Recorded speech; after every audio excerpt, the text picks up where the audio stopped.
What's up? What's up? Welcome back to Can I Get Some Podcast. I know you guys missed us last week, but things happen. Business has to be taken care of, so we had to dip out for a week. But we are back, with your favorite panel. So let me go ahead and introduce everybody. As always, I have my lovely and talented Miss Shan, my co-host. How you doing today, Miss Shan? Good. Glad to be back. All right, and then we got my brother dropping the mathematics always. One time for your mind, my man, Mr. Diddy. How you doing there, brother? Hey everybody, what's going on? All right. And last but not least, back on the block, we got Miss Maria, beauty and buffness, working it out on your beauty. We appreciate having you back. Thank you for coming back and hanging with us. So how's everybody been? Okay. Everybody can unmute. Let's all talk. Let's just make this a free Oh, okay. Y'all been good. We're Man, good. I got some sad news to report. I got a sad news to report. Unfortunately, I am not a billionaire right now. I did not win the $2 billion. I hoped I would. I was buying mansions and Bentleys in my brain the whole time, but unfortunately, I am not. And I thought you the were fact that you're not pregnant. I was like, what happened? I hope I'm not pregnant. That would be an interesting show topic right there. But the fact that you guys are sitting here with me shows me that you guys aren't either, and I just appreciate y'all. So let's jump right into the topic. The topic is, when does it go from preference when it comes to dating and marriage? When does it go from preference to prejudice? At what point do you cross the line?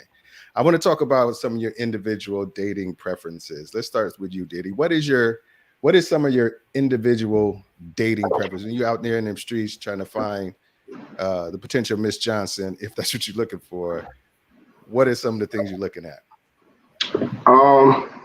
I guess solely from a characteristic of a woman. I need a woman that got my back. You know what I'm saying? That's super duper important. I think I'm transitioning from my 25-year-old self to my 39-year-old self now. It's a lot different. I'm trying to look more deeper into the substance of people, more into their core. Because at first, we all are attracted to vanity, at first, but the reality is, man, vanity can change in the blink of an eye, and all you have left is the core of the person. So I'm just trying to figure out what kind of person that person may be. Do I trust that they got my back to the end? Because, when you take vows or you're looking for a partner, you hear that for better or for worse. Everybody understands it for better, but people don't really understand that for worse, and how deep that phrase, how deep that can actually go. So is that the kind of person that I can see myself in conflict with? I watch how women, handle conflict. Do they give up? Do they just throw their hands up? Do they quit? You know what I mean? Because I've noticed that if you do that in just small things, that means that you don't handle adversity well. So I look for those things. I look for work ethic. You know what I mean? I'm not a 50-50 guy, but I don't want a liability neither. You know what I'm saying? I want somebody as a partner. You know what I'm saying? But I understand I'm still going to lead the household and take care of the role of a man. And I'm still saying if I fall short, I get sick, I know somebody can hold things down temporarily so I get back on my feet. I look for someone who is loving, who has a spiritual base, someone we can laugh and we can establish a true friendship. Because as the Omega say, friendship is essential to the soul. So I really believe that. Okay, so that's you delve deep into like the character of the person. What are some of the physical preferences you got when it comes to the women that you date? As far as like shapes?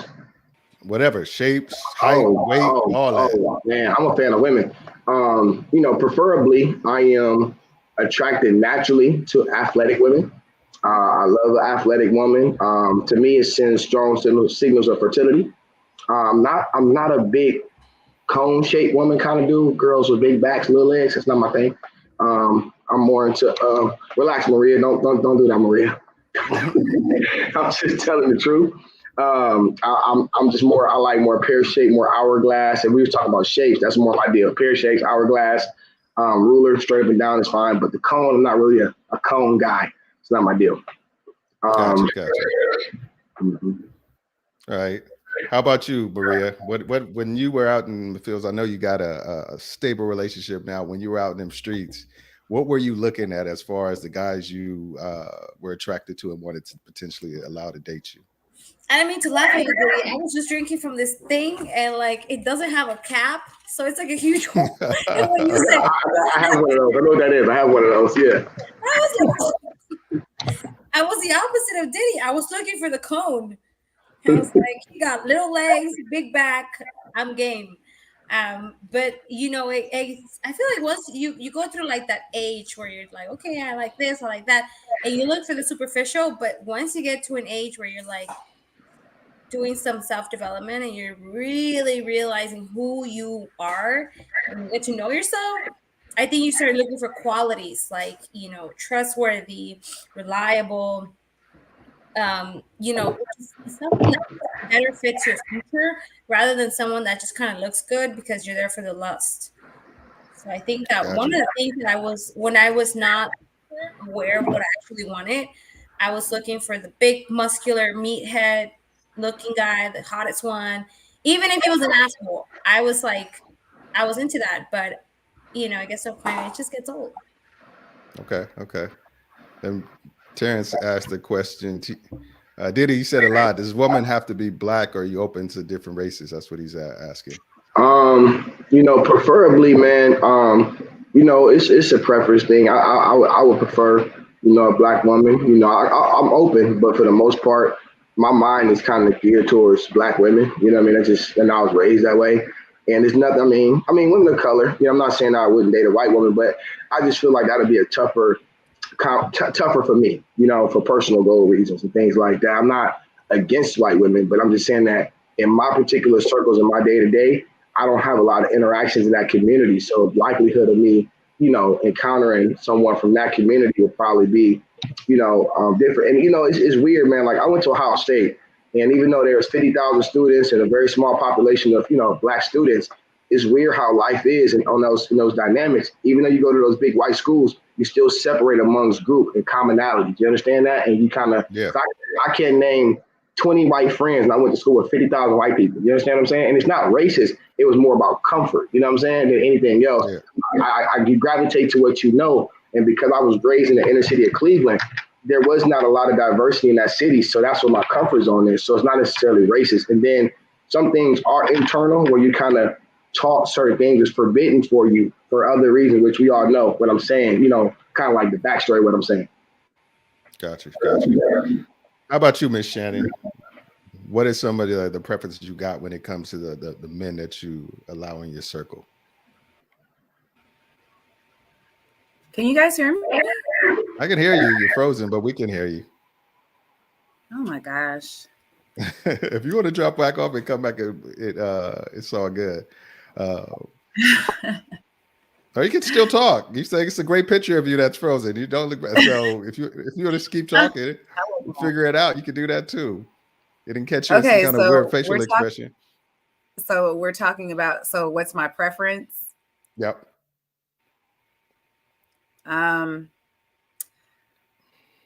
Gosh, it's not even. We just lost her.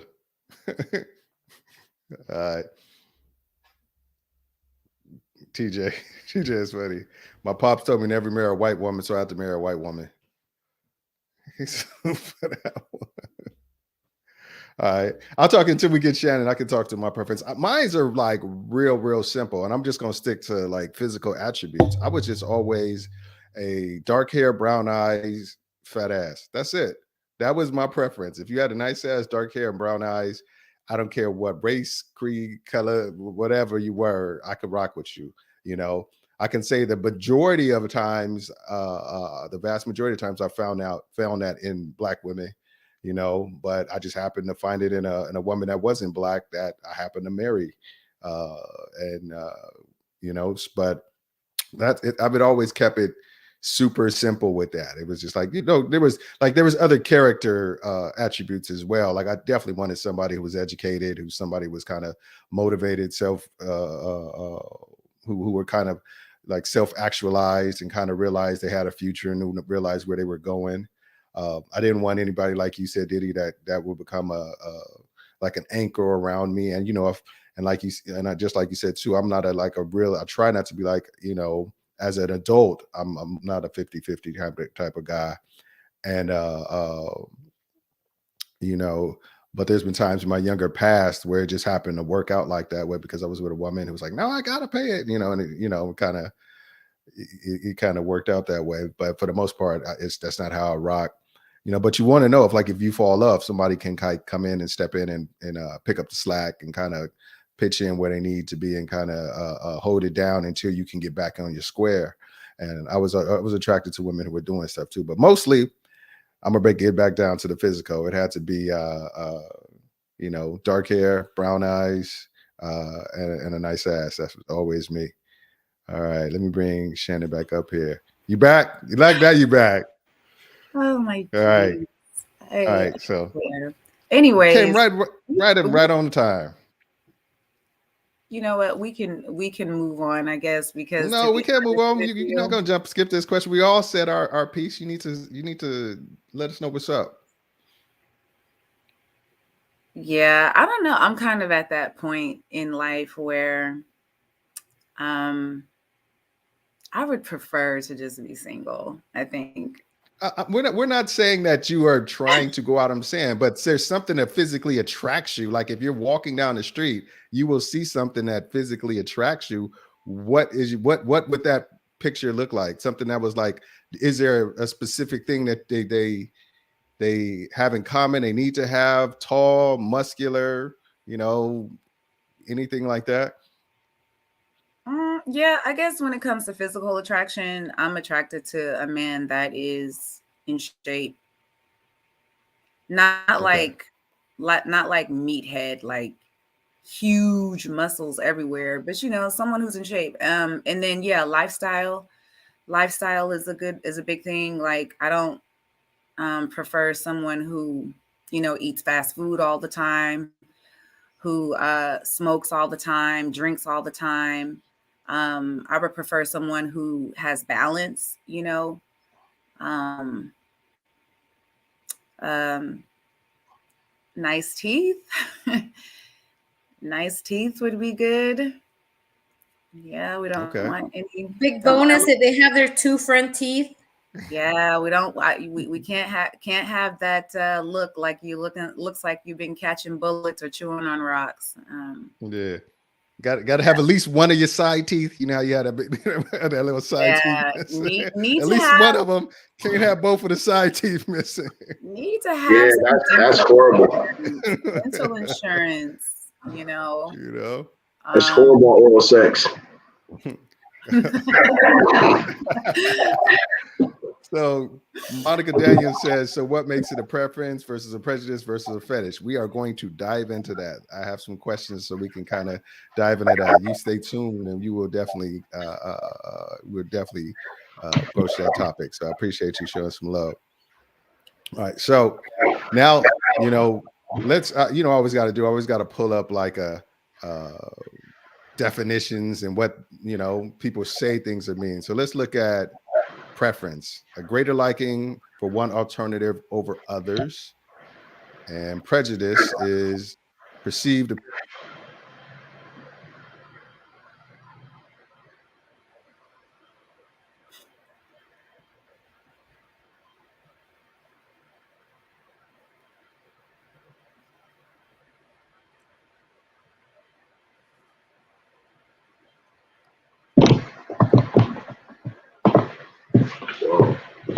Dang freeze. Internet's not being kind today. okay. This We is are back to 20. There's some I'm storms back. coming up in San Antonio. That's probably why. Yeah, no, what it is like I was saying earlier, I got like my in-laws staying here, and when too many people jump on the Wi-Fi, it slows it down like crazy. So luckily I added a situation where I could switch between channels, and all I had to do was switch the channels, and I'm back at with y'all. So that's basically the difference, you know. I think the main difference, and you guys can jump in if you agree, disagree, if you have some insight, is that, you know, a preference is usually based on a positive related to somebody, and a prejudice usually based on a perceived negative. Like if a woman said, I like tall guys because I want, you know, I'm attracted to this guy, I want to look up, I want to wear my heels and things like that. That's different from saying I don't like short guys because my kids are going to be short. I think that's the main difference between a preference and a prejudice. Can you guys hear me okay? I'm good? Okay. Yeah, I think that's the main difference between it's something that's based on something like no negative connotations. Like, you know, and I wanted to ask a question. Are there is preference or one of the things that women have kind of the latitude to like really like have like they don't get judged on their preference like men get judged on their preference? Do you think women have a little bit easier when it comes to being able to have preferences when it comes to people that they date and they see?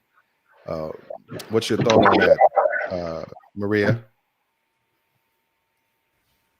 Well, I can't speak for the men, but I know that in a woman's world, your friends always tell you, you could do so much better. Or you're too pretty for him. And it's like, you kind of get trapped in that, like, maybe I am too pretty for him. Maybe I should find someone that's hotter because they're going to judge me, right? And I think that sometimes we put a lot of pressure on ourselves too. Like, we think about how our children are going to turn out. And so we want the really tall, strong guy. And then if you, it depends on how your family raised you, you want either someone to support you financially. So you're looking for a tall, strong. So take a look at this. You're looking at like these Disney movies, right? That you're supposed to be the princess and they're supposed to come save you. And then depending on how your parents raise you to be either a go-getter or to be a housewife, you grow up with this like stigma, like he has to be tall, white, or tall, black, and handsome, and he needs to pay for all my bills, and he needs to be muscular and big and handsome and faithful. But it's like you get caught up in that like thing. So I don't know. I think that women we tend to be pickier because we dig too deep into it without realizing that it's not about the Disney movie type of thing. It's more about what we need, as adults, growing up, growing old, rather than going for the looks. And I think we all go through that phase where we are way too picky sometimes, and you let go of a lot of good people because you just have this weird mindset that he's going to be like the dream guy. And if he doesn't have freaking blonde hair, it's like, it's over. I don't want nothing to do. So I do think that men are more simple minded when it comes to picking a woman. They're just like, she has to have 4 qualities, and we look for like a 30-page list of men. That goes right into my point. And I was going to ask Shannon that, do you feel like women get a pass when it comes to having a 30-page list of preferences, where men, if they have the same preference, we get looked negatively? Shannon, you there? We just losing people left and right. Ladies and gentlemen, welcome to the struggle stream. That's what's happening today. Oh, there you go. I was like, the question. Did you hear my question? About women being able to have a 30, like Maria said, a 30 long page list of preferences, and men get judged if we have 5 or at least like 5 things that we are preferring.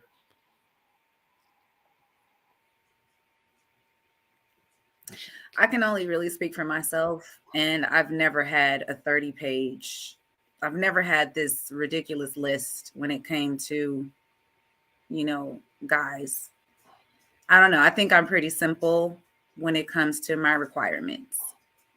But I guess, I have known of I have had friends who had these, they had to have this list. And, We're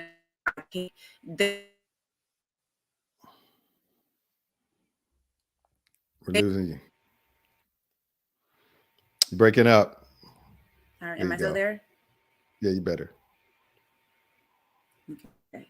So let me see. Yeah, it seems like the girls that have, boy, we are struggling. Let me read Terrence's chat. If you prefer women, for short women over tall women, you are prejudiced against tall women. If you prefer Asian women over white women, you are prejudiced against white women. All right. And then Miss Amy, wish you could be here, but we appreciate you showing the chat love. Family can sometimes also discourage what your preference may be. Yeah, they can definitely affect that. And I think that was one of the topics I was going to touch on a little bit later, was like, the family dynamic that, is it oh, shoot, we got a special guest in the house. We got Jen on the block with Jen. How you doing? Hi.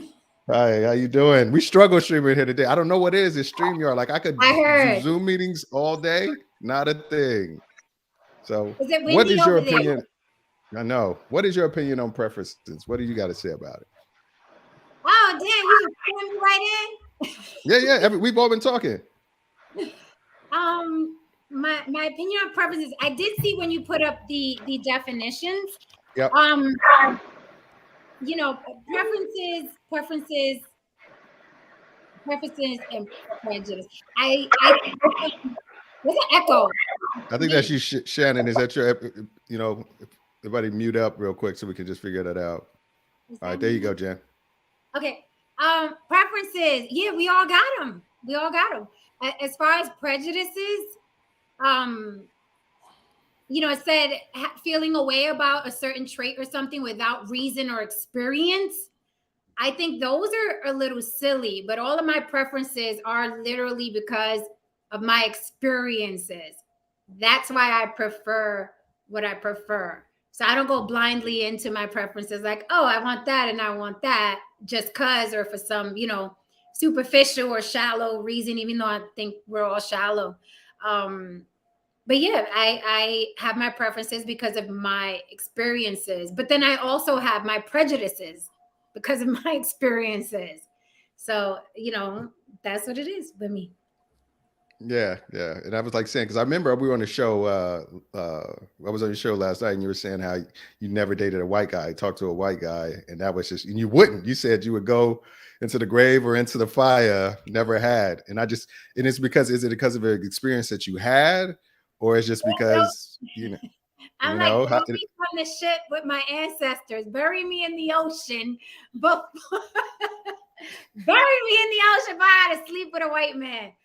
That is not so much personal experience, because the white people that I've run into for the most part are nice guys. Like even some of the guys that came up are nice guys, but I have my I just cannot, and this is gonna sound crazy, I cannot separate the history yet. Maybe in 500 years, the Jen that's gonna come back reincarnated in 500 years will feel different.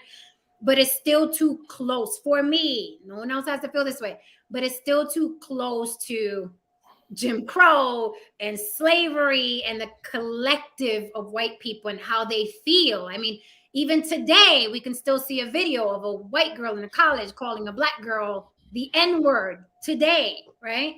So to me, it's too close. It's too close for me. Maybe if this was 500 or 1,000 years after that, then okay, but it's still too close. I could still walk into a Walmart, get in an argument with a woman, and her man will call me the N-word all up and down Walmart. So I can't separate that. I can't be with a white guy.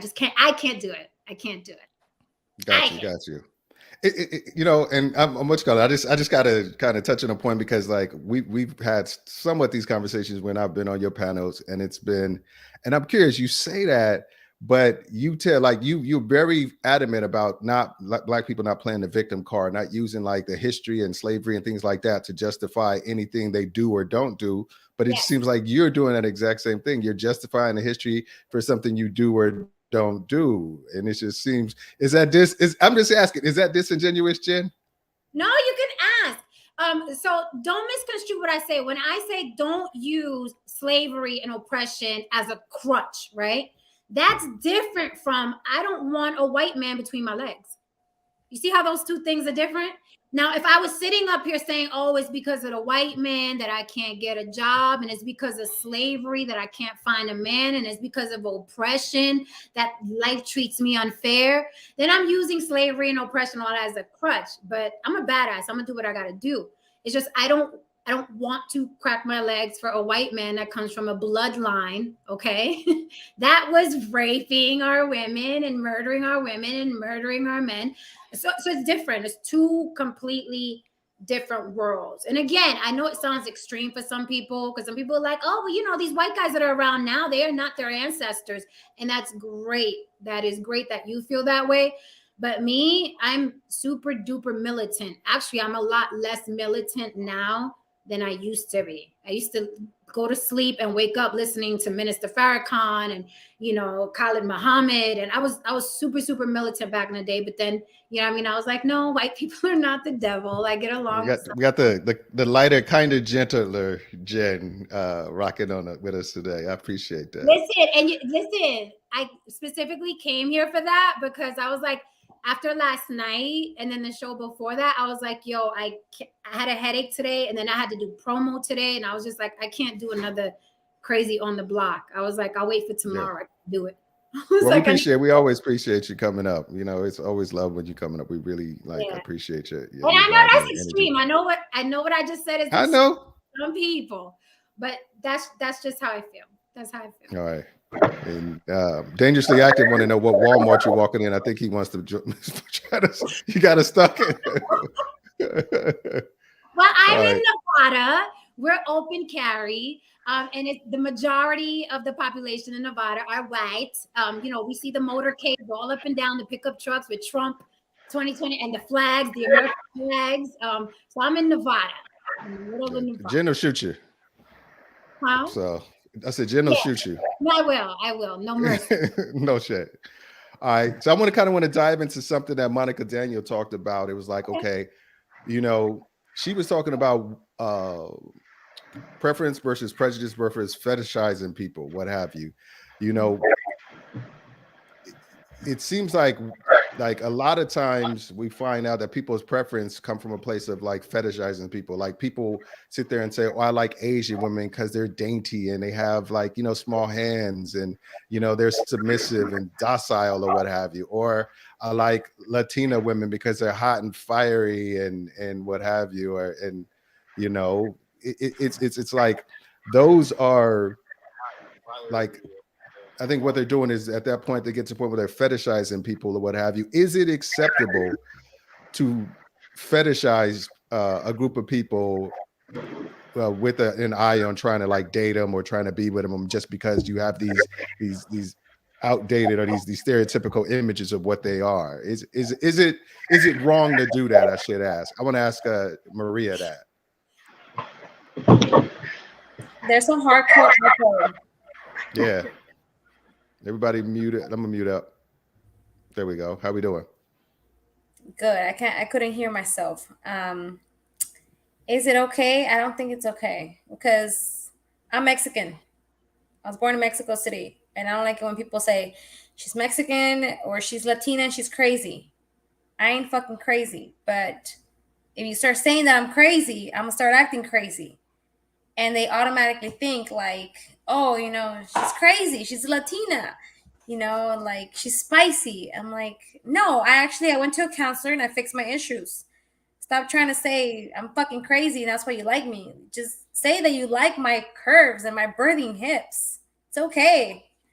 You know, I have a great personality. You don't got to say I like her because she's crazy. You're fucking crazy. I'll tell you that much. I'll fucking go crazy. I don't like it when they do that. But then again, when they say you're crazy, it makes you crazy. And then they do shit to make you crazy. They're like, they do shit to make you crazy. She acting crazy. Well, bitch, don't do shit that makes me go crazy. That's all I'm saying. Don't call me crazy. What about you, Shannon? Hey, Maria, that was crazy. That was crazy.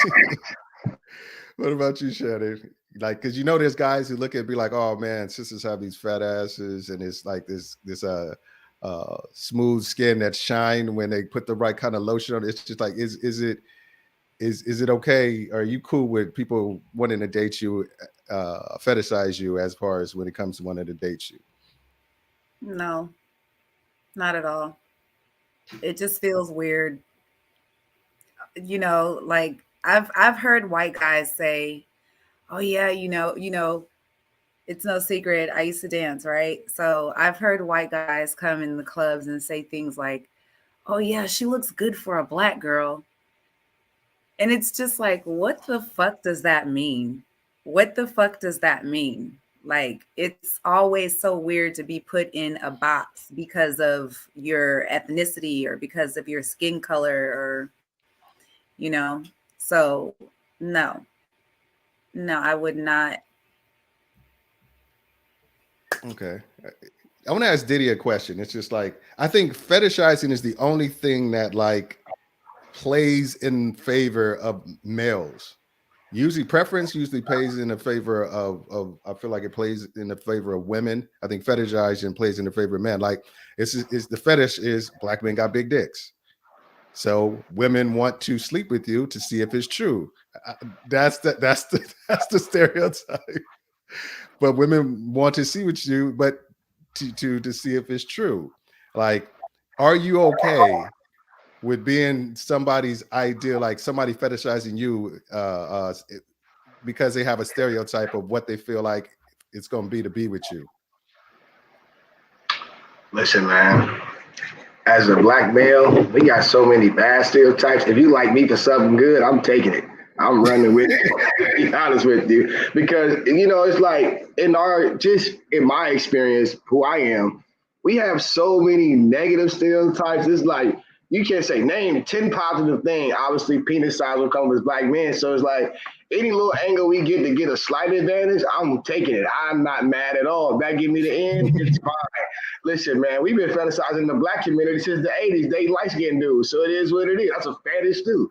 So my point is we've been doing it even internally. So I don't, look, man, you can always wonder what something is like. I mean, the movies tell you, like, black girls be like, I want to know what this world is like. It's just exotic. It's something different. That don't mean you're going to stay there. You might just want to sample it like US Costco. That don't mean you're going to buy it. You just want to try it. So my point is, it's like, I just feel like, man, look, we all wonder what something is like. Like, I mean, being black, you might wonder what it's like to, like, some days I wonder what it's like to grow up white. Like, what would it be like? Damn, life could be crazy. Like, I love being black. Let me make sure you understand what I'm saying. But I was like, damn, what it would be like to just be able to talk to the police however you want to. What is it like to drive and get pulled over and not worry about dying? Like, I'm saying, like, what would it be like to be in somebody else's skin? You know what I'm saying? Like, I just seen George Wallace and J. Anthony Brown, and he said that people talking about I'm comfortable in my skin. He was like, well, how else would you know you're comfortable in your skin if you ain't never lived in nobody else's skin before? You know what I'm saying? So it makes sense. I was like, damn. So I fantasize about certain things like that, but I don't think that should be the sole purpose of why you make your decision with somebody. But I think it's okay to be intrigued. Yeah. Don't get me wrong. In my history, I've been somebody's fetish or ideal or what have you. And like I said, I'm just like you, man. I took it as it came and waved to it when it left. That's how it is. And to piggyback on what Jim was saying, I understand what she's saying. It's not so much like the ancestor thing. That's always going to be a part of our reality. It is what it is. But I always wonder, even like during the George Floyd situation, I'm going to ask you, Dane, because you in an interracial relationship with wife, when you guys see it, like, I wonder, like, man, if I was with a white woman at that time or someone outside the culture of color, how relatable, like, they can try to relate, but it's very hard to relate when you don't really live the experience because you have a choice. You don't have to live how we live. So, like, you know what I'm saying? They can empathize, but it's different when somebody actually is living the same thing as you. So sometimes I wonder if I married a woman that wasn't black, that didn't share the experience of being a person of color, could they completely relate to my struggle? They can empathize with me, but could they relate? That's a big question I always have with that. You know what I'm saying? Yeah. That's a fair question. Our situation has been an interesting one. There's been times where, like, because we grew up, we're not the same race. We grew up a little bit different. We grew up a little bit different, where she wasn't aware of certain things I might have been aware of just because of how I grew up, like, things that might put us in like negative situations, and I was, but when it comes to stuff like George Floyd and stuff like that, I feel like my wife is super empathetic because she got a black son. She got a son who, even though he's biracial, that's not gonna matter when he's walking down the street. That's just not gonna matter. He gets no pass, he gets no grace, he gets no leeway when he's walking down the street, when he's walking with his friends. Solid point. It's not about. So she has to be hyper vigilant to make sure that she understands his plight. And the one thing that I say about my wife is that she never ran that I don't see color bullshit. She recognizes me as a black man, and she recognizes her children are going to be looked at by society as biracial, but mostly black children, especially, like I said, if they do amazing things, So I feel like she's been hyper vigilant to like make sure that, we stay on top of the things that could possible end up with them being in some kind of harm or some kind of danger and stuff like that. Like she's always like looking for like if we at the park or whatever, she's always listening for somebody to drop the N-word, because we in Texas, it could happen, She's always hyper vigilant, and I feel bad for the mom or the kid who drops the N-word in front of my wife, because it's about to be a problem. But it's just one of those things where it's just like she don't know that she hasn't internalized it, but the fear and the concern has made her want to learn more and kind of be vigilant when it comes to making sure she's aware of what's going on for black people around it. And she got a black husband, she don't want nothing happen to me. So I just want to give a shout out to my man Haran. Did I click on it? My man Haran DeMarco. What's up, my brother? I really appreciate you coming, showing love. It's always a good time when I hang with you on Jen's panel. Appreciate you. All right. And Monica Daniel asks, has anyone, somebody got to echo real quick. If everybody, I guess I'll mute up just to make sure. Has anyone dated someone that later found out was a fetish, and did they want to and didn't want you but want to fetishize you? Yes. I think we've kind of answered that question. I knew that she was dating me because I was black or whatever, and it wasn't necessarily just white chicks. It was other chicks too. It was, other races were interested in kind of just seeing what was up. And I actually had a friend of mine whose best friend was lesbian, and a woman came over and was like, "Hey, I just want to experience what it's like to be with a woman, so I'm dating this person as kind of like an experiment or for the experience or what have you." It happens all the time. I don't know if anybody else want to chime in on that. Yeah, but I can pretty sure that, as a black man, myself and Diddy are probably dated somebody who been like, "Oh yeah, we want to see if the rumors are true," and then that's all it was. It was what it was. I was fetishized once. It was really annoying.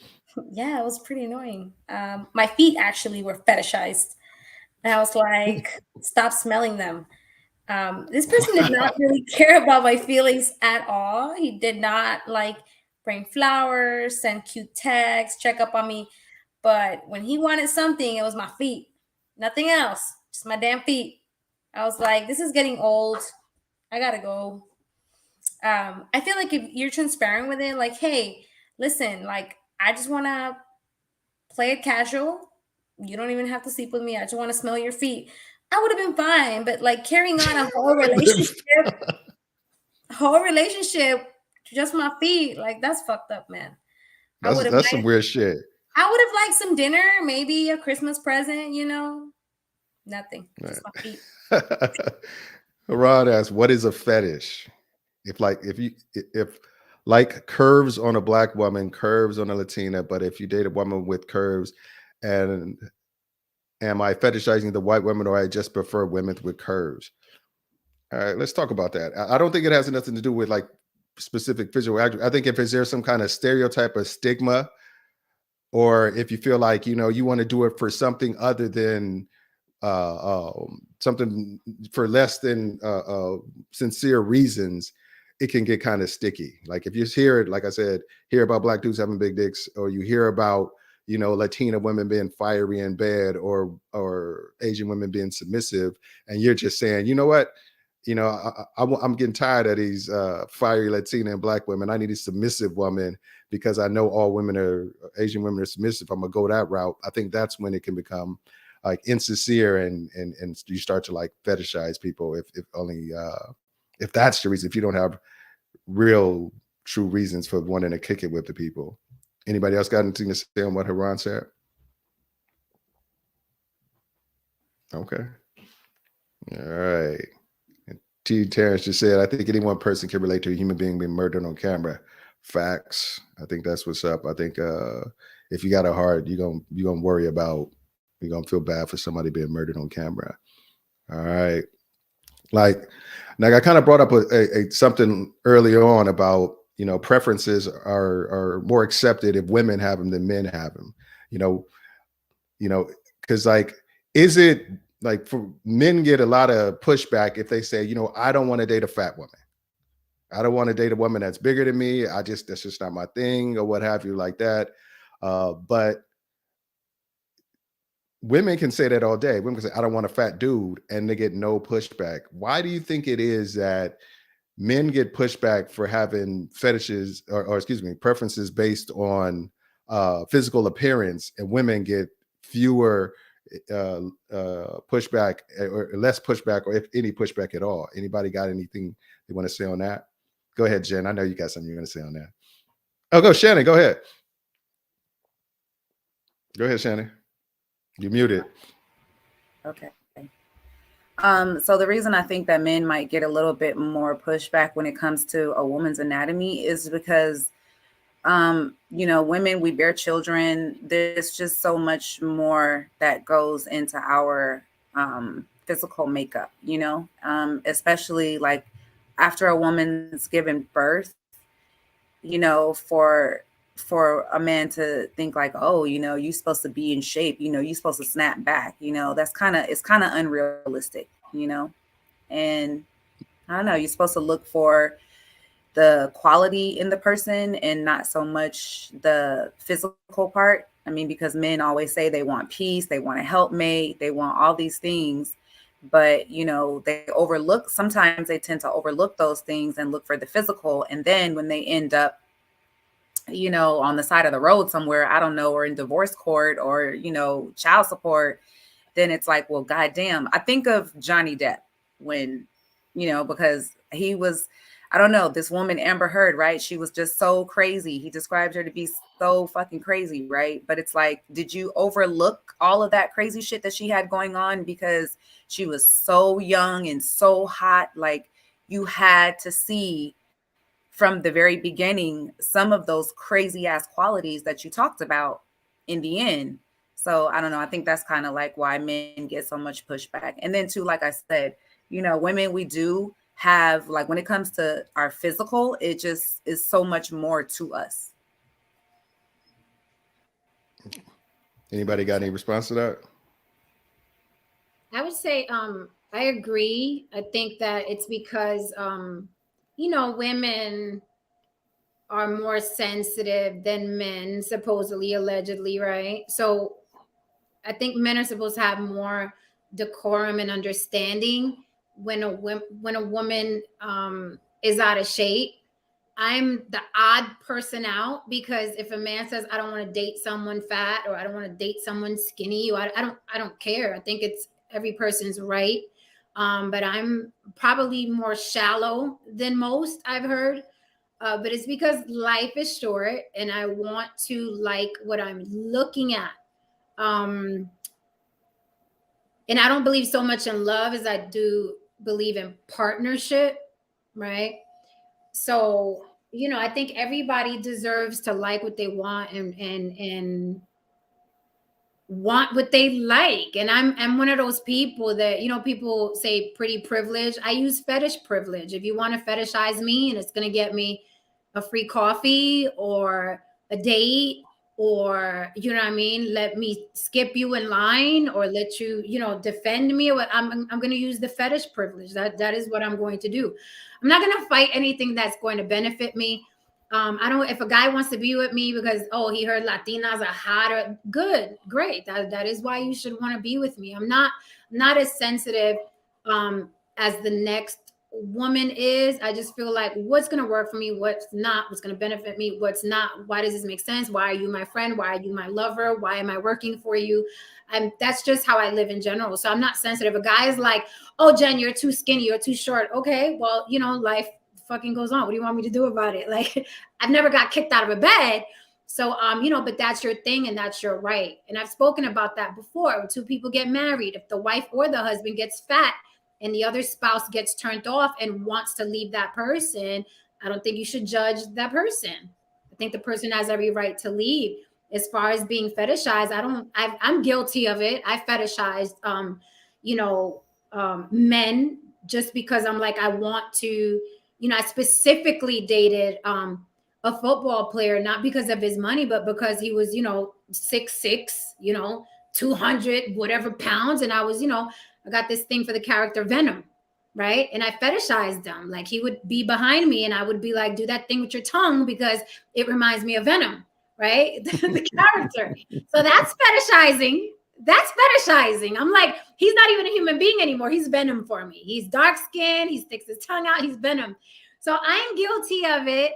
So I can't get mad at a man if he's like, oh, I want to date you, so you could say "ay papi" and spicy Latina. Like, we like what we like, and I don't necessarily think fetish is a 4-letter word. I don't think it's a bad thing. Oh my God, you only want me because I'm hot? Like, why would I be mad that you only want me because I'm hot, or that I speak Spanish, or that I cook rice and beans? Like, it doesn't bother me. I just think there are way bigger things to worry about, just my opinion. So yeah, I'm guilty of it, and I'm sure men have fetishized me, and it's whatever. Yeah. And my opinion on it is just like, and I hear what you're saying, Shannon, about like women have children and stuff like that. I think that's different in my opinion than like me seeing you at the bar and you 300 pounds. Then, I meet you at 120 pounds, you have babies, and then you may gain a few pounds or whatever like that. I think that's different than, yes, my preference is if I was single and I was at a bar, my preference would not to be date the 300-pound woman. My preference would be that. And the funny thing about it is, you can go on YouTube and find 50 videos on women saying, oh, if you don't want to date a big chick, you're fatophobic. It seems like any preference a man has, they throw the word phobic on the end of it. Like, I don't want to date a trans woman. I was watching when I was doing research on this. It was this trans woman was like, oh, if you don't want to date a trans woman, you are transphobic. I mean, it's just like anytime a man has a preference, I feel like a lot of times they throw that phobic at the end of it, and it to justify it and make the person feel guilty, like, oh shit, I don't want to be phobic. So let me go ahead and date the 300-pound woman that I know I'm not physically attracted to, that I gotta like close my eyes to have sex, or let me, try to date the trans woman that I know got a penis probably bigger than mine. It's like you. I think men get penalized a lot for their preferences. Like I said, if you but women can say, I don't want to date a fat guy. I don't want to date a short guy. I don't want to date a broke guy. I don't want to date a guy that lives with his mom. I don't want to get all these things. And it's perfectly acceptable, because I feel like, men are saying that same shit to me. And you a broke, fat dude who live with your home, ain't nobody gonna want you. Live with your mom, nobody gonna want you. But women, I think, tend to want to be caretakers of feelings. They are nurturers, so they want to protect people's feelings and not make people feel bad. And a lot of, if they give a shit about the person, don't get me wrong, if they don't give a shit, women will make you feel the worst than you ever felt in your life. But if they care about you, then they want you to feel bad. They're gonna be like, if you at 300 come up to me and I turn you down and be like, yeah, I'm not interested. They're gonna be like, what's wrong with him? He ain't all that, blah, blah, blah. You beautiful, he just can't handle a woman like you, you love this, all that kind of shit. It's not, if you want a guy like that, you gotta lose some weight. You got to go in the gym. You got to do what you got to do to get that man, as opposed to him being something wrong with him because he, I can get, don't get me wrong. If I was like rude about it, that's different. But then you have a justification. But if I was like, nah, not really interested, I'm gonna walk the other way, making me feel bad about like, oh my God, he's fatophobic, is just, I think it's something that men have to deal with a lot when it comes to that kind of stuff. It's just like, and I feel like that's like I said, this is one area where the double standard usually plays in the favor of women, because women are it's okay for women to have all kinds of standards. And like I said before, women are for the most part doing the choosing. So that's kind of why it's not frowned upon as much. What do you think about it, that Diddy? What's your opinion on what I just said, or anything somebody just said? No, it's true, man. You make your preference on women, you'll be looked upon as like shallow. You know what I'm saying? Like you shallow, you vain. But like that's the problem too. Like no one really. I mean, truth be told, a lot of times in a relationship, no one cares what men want. They don't even ask you. It's all about like what women like men do so much. We do so much like adjusting to our women's preference, and sometimes our needs can be completely lost. Whether it's physical, whether it's our attractions and the things that we need. Because like if your woman gain weight, you can't say that. Don't like your woman's hair, you can't say that, but she can let you cold have it whenever she feel like it, and it's all good. You gotta eat it. You just gotta take it on the chin. You know what I mean? Like you said, and it's insensitive. And to Shannon's point, you know, if they have a child, that's gonna be a crutch. But the question is, like, how long does that crutch last? Like, the kid is 15, we still doing that? Like, what's going on here? You know what I'm saying? But I had your kid, and before the child, you like, well, shit.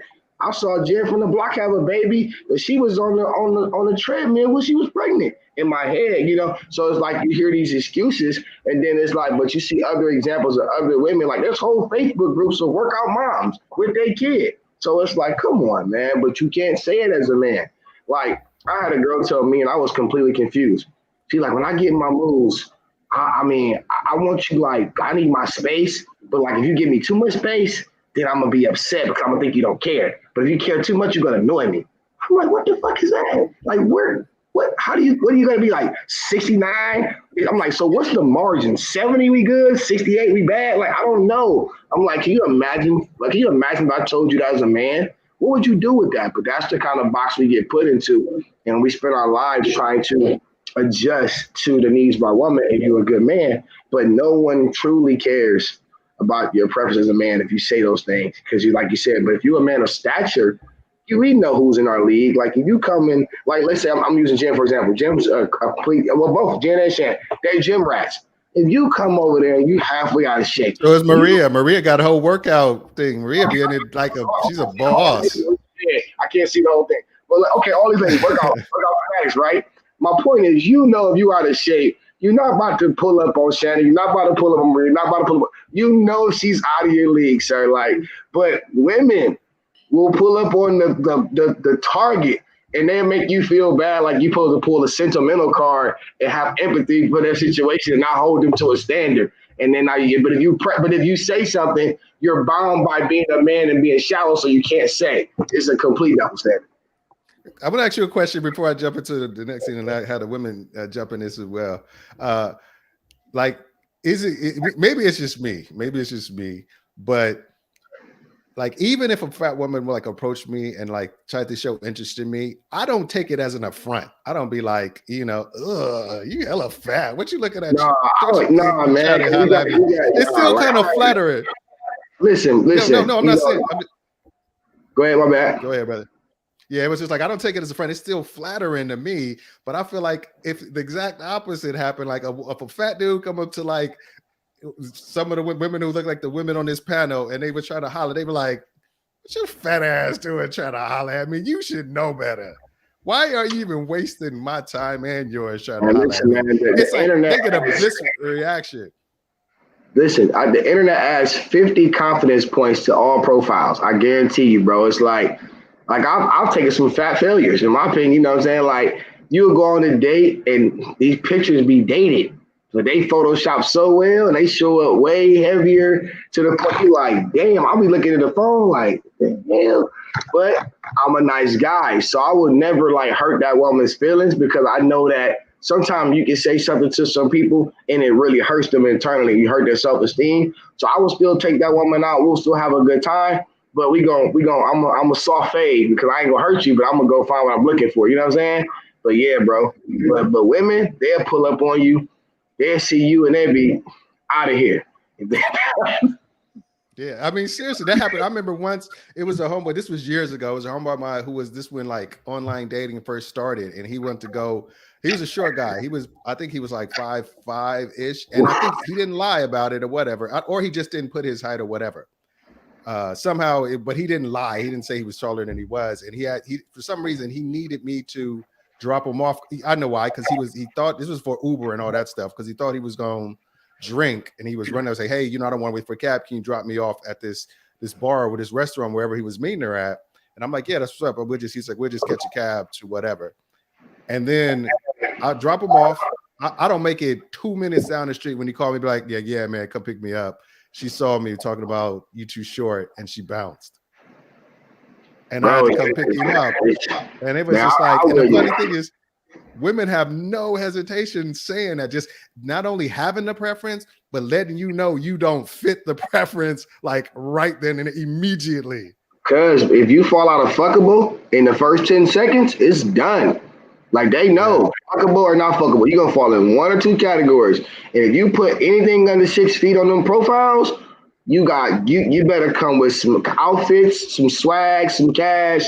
You're gonna have to make up for those points you missing in them attributes. 6 feet, you can be a little ugly and still get the tall thing because you can there's a workable situation. But like Maria said, fertility is real. We underwrite people's genealogy with our eyes, and we see things like, I'm sensitive to women with long ass gums. I ain't gonna hold you. I don't like long gum chicks. I can't do it. Like it bothers me. I'm thinking like long gums and little teeth. I can't do it. Just can't. Diddy, do you know what that's called? It's called baby teeth grown up gums. That's crazy. I feel you on that. We don't do baby teeth with grown up gums. Hell. Or them big finger women. I can't do it. It's weird. I just don't want the parts. I think Haran is speaking to your point. It says scientifically speaking, shallowness is. Let me just read this chat real quick.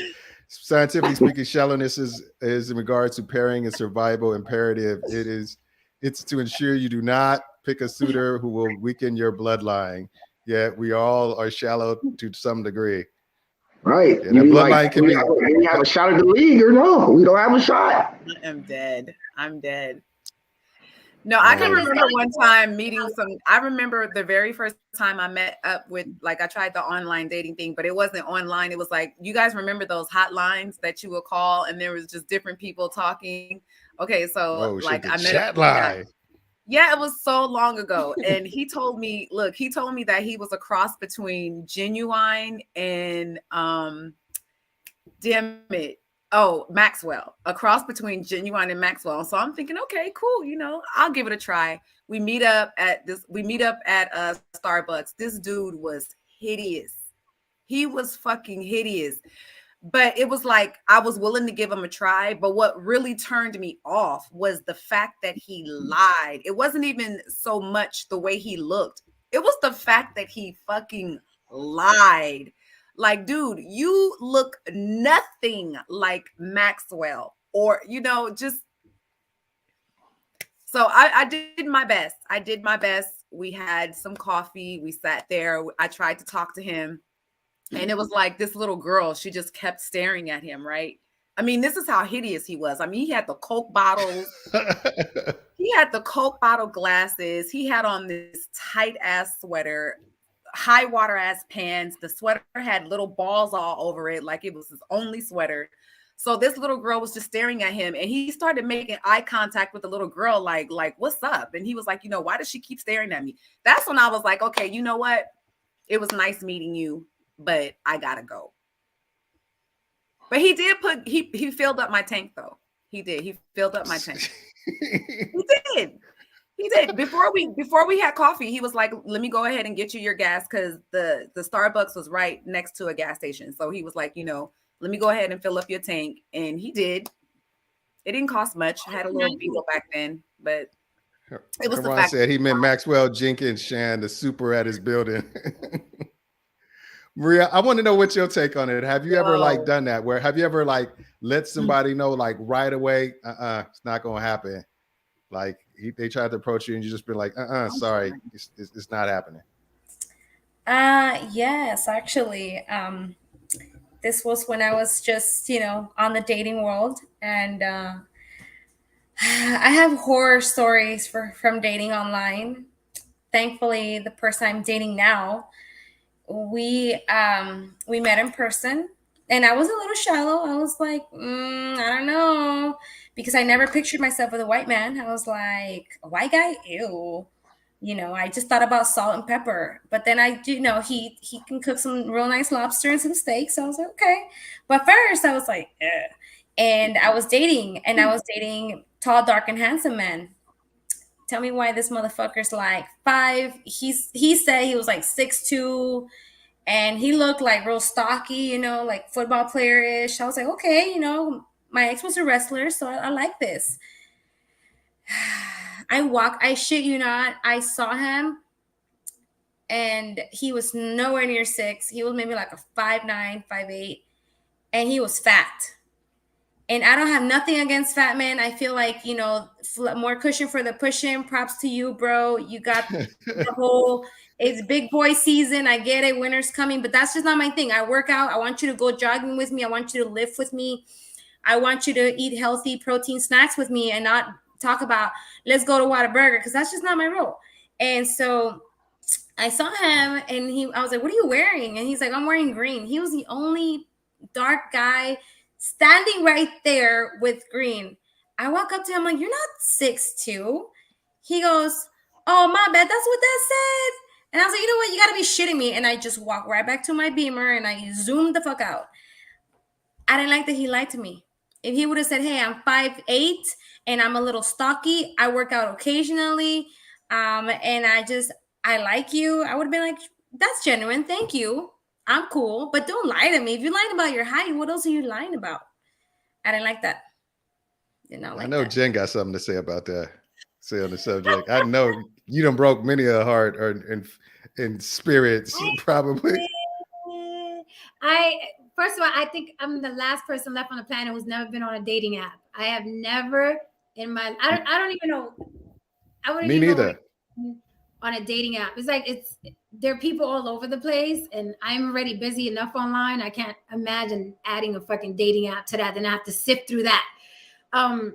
So no, I'm quick up front. Like, I'm not interested. No, thank you. And I'm very, deadpan about it, because men say, well, you led me on, or I thought, or you were friendly. So I have to be very cold about it. Like, no, I'm not interested. No, thank you. No, I don't want it. I say it when I came up. I'm like, if you're going to Gmail me, it's not a dating app. Do not ask me out. Do not ask me for my hand in marriage. So yeah, I straight up, I say, no, thank you. Now, when I was younger, maybe 20 some odd years ago, women do the little nervous giggle and then, no, I don't think. But now, the older you get, you're like, no, I'm not interested. No, thank you. No. And then it forces the guy to be like, oh, well, damn. Okay. Well, okay. And some guys take it well and some don't. But either way, I don't waste time. Mine or his. Man, I remember this one situation that happened to me back when I was like out in the world or whatever. It was this one chick that people said she was heavier, and it was like people was like, yeah, let's just call her F. F like she said something like F like me or whatever, and I was like, whatever. I didn't think none of it. But it was one time she came up, we were talking, and it turns out she was just like, oh my God, you work in Oakland, I work in Oakland, you work blah blah blah. I work that not too far from you, but we should go get together and go to lunch. And I'm not putting it together that she's asking me out on a date. I thought she was just like, hey, if we bump into, she said we should do lunch sometime. It wasn't like, it was like, I was like, I wasn't putting together she was asking me out, and it was just like, I was like, yeah, we might bump into each other. I had to take lunch at 12 o'clock or whatever. If you're not in the area, we can sit down and have a meal or something like that. I said something like that. And then she went and told all these other people, Damien's about to take me out. Damien's taking me out, blah, blah, blah. And somebody came to me, it's like, you taking F out? I'm like, man, come on. I ain't taking F out. And that person went and told F. Another girl went and told F that I was talking shit about. I'm like, I'm not even talking shit about her. And from then on, F hated me. And she did nothing but talk shit about me for like years because of that incident. Can I say something now? Can I say something to piggyback off that? That's something with men, going back to the whole fetish thing. Like, the difference between men and women, Like when women say, for the most part, and we could do the not all some, right? But for the most part, when women say, I don't like that physical characteristic, I don't like short, I don't like fat, men will say that in public, and then they'll be smashing that same fat girl, that same broke girl, that same girl that they with the big gums and the little teeth, right? They'll be smashing her, but when he's around his friends, he'll say something different. Where women, we stand by I'm not dating a fat guy. I'm not dating a short guy. I'm not dating a broke guy. So you guys are hypocritical to a certain extent. Y'all are hypocritical because when we say it, we mean it. And you know that's true. Everybody got a fat one on the resume, Damien. Every man I talk to says, yeah, I got one or two on the resume. Oh yeah, yes, that's true. But the thing is one thing that most men, not all but some, and I can say myself in specifically, is like you knew what it was. It's like I didn't take you nowhere. We didn't go nowhere. We didn't talk about a future together. We didn't talk about nothing. I saw you late at night or whatever. It was what it was, and I was super young. I was like, and it was just one of those things where it's just like, 17, 18-year-old me, you kind of know what it is. You have to know it. As if not, you want me to be the bad guy and spell it out. You want me to be like, I'm only banging you because it's easy access. If I tell you to come over 1 a.m, you get in the car and come over, blah, blah, blah, whatever. Or are you always available to me? It's, there's no work there. If I tell you that, then as a guy, I'd be surprised if a woman was still down, but nowadays you never know. But it's just like, we know we're going to lose that access, but it's yes, we are not trained. We are not built to be that upfront with women, because historically that upfront does not get the draws. We are trained from a young age. Nowadays, there's girls that are like, or there's women that are like, I just want to get it in. You tell me what time it is. I know what time it is. Yeah, but those are going to be you got to watch for, because I'm sorry to say there's sometimes a dysfunction going on there, and you might get stabbed. There's some shit that not some. What is it? Some, not all. No. It's just like I'm not. Yeah. If a woman just like, I'm cool with just being the chick that you come and smash once in a while, blah, blah, blah, I would run for the hills, because I would not buy that, because traditionally women who have any type of self-esteem don't rock like that, and this could be just me stigmatizing, but I just think that it's the ones who you got the issue with who will be like, yeah, you can come over 1 a.m and never take me nowhere and never seen any of your friends and blah, blah. I'm cool with that. I think it depends on what type of woman she is. Like if she's a businesswoman, she's always flying out of town, she's got a bunch of stuff going on, she probably is available just for, casual hookups. And, you could be totally honest with a woman like that, Yeah, but I mean, but if I'm talking about if it's all on I'm in control of that situation. It's all on you kind of waiting to see what I'm willing to do with you. Then there's something else going on. Like I said, I those situations are great where it's just like kind of a mutual understanding. We're like, hey, I don't have time. You don't got time. Those women, there are women that you can be honest with. Like, look, let's just be fuck buddies. There are plenty of women who will be like down with that, but you gotta see what her lifestyle is too. Because like you said, typically you wouldn't go for that. But like the type of woman that I just described, that type of woman would probably be good with that, and you'll be safe. Yeah. She ain't gonna stab you. Said, busy. A butterface with a bad body is getting smashed. Facts. Back in the day, bad body, I've been guilty of such. Same thing goes for men. I mean, you could be short, bald, small penis, but if the pockets is fat and pockets is deep, you can get it. And that's what it is. It's just like, I wanted to say that too. Like fat men, I don't know. Some girls do like fat men, but I noticed that most of the women that I know that are into fat men, those men have money. They have money. They have shit So going on. are they in the fat men, or they just know that they're in the fat bank accounts? I mean, Would they date him if he was Man, broke? fat dudes come with money, bro. They come with I would assume that these women are willing to overlook all that blubber because his So pockets they like are the deep. money. Yeah. Bruh, they smell like turb and baby powder and they wear velours.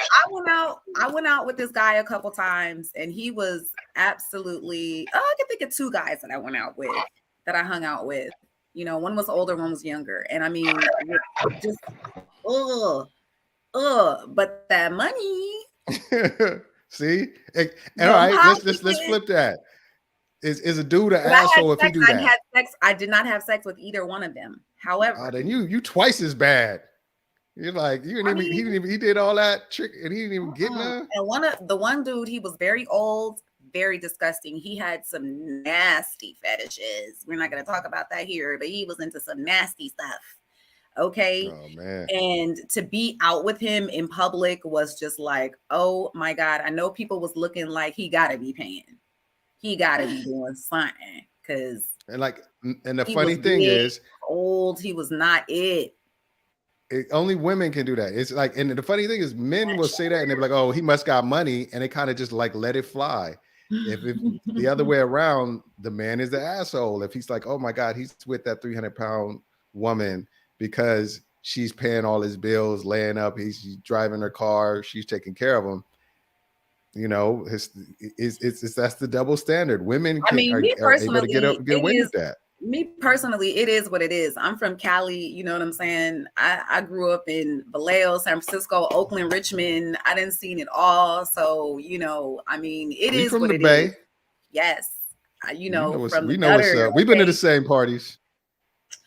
It is what it is. When I see a dude with, you know, first of all, I have come to the understanding that, you know, like when it comes to people who are obese, you know, some people are really into that. And maybe it is a fetish thing. I don't know.